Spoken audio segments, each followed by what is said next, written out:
welcome you all. I hope you all are doing well.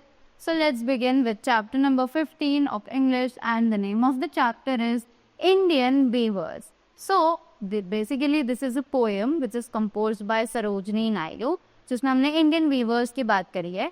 तो जल्दी से पढ़ते हैं इस पोएम को और देखते हैं कि और क्या क्या चीज़ें हमें डिटेल में इंडियन वीवर्स के बारे में बताई गई है, right.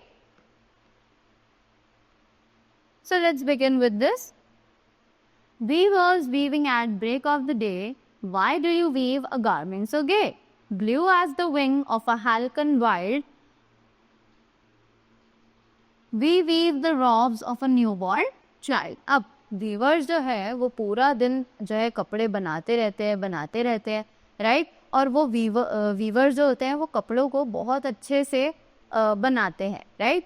Blue as the wing of a halcyon white. अब एक हाल्कन बर्ड होती है, उसके विंग जो है वो ब्लू कलर के होते हैं और बहुत ही ज़्यादा सुंदर होते हैं. तो उन्हें बोला है कि blue as the wing of the halcyon white. ये ब्लू कलर जो है वो बिल्कुल ऐसा लगता है जैसे किसी हाल्कन का विंग हो. We weave the robes of a newborn child, कि हम छोटे बच्चों के कपड़े भी बुनते हैं, right. Weavers weaving at fall of night, why do you weave a garment so bright? Like the plumes of a peacock purple and green, we weave the marriage veils of a queen. अब इसी तरीके से viewers जो है वो रात को भी कपड़े बनाते रहते हैं.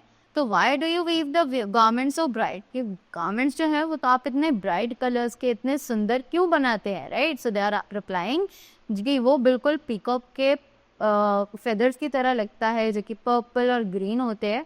और हम लोग क्वींस के मैरिज वेल्स यानी कि मैरिज की जो ड्रेस होती है, शादी की जो ड्रेसेस होती हैं वो भी क्वींस के लिए बनाते हैं, right.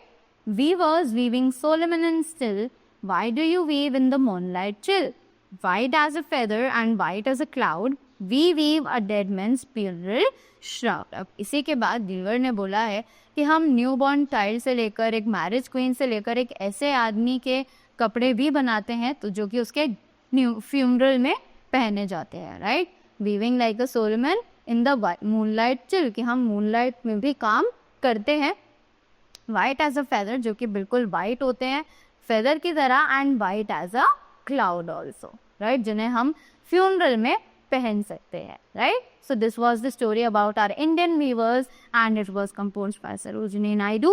So I hope you all have must understood this. So thank you so much and have a great day ahead.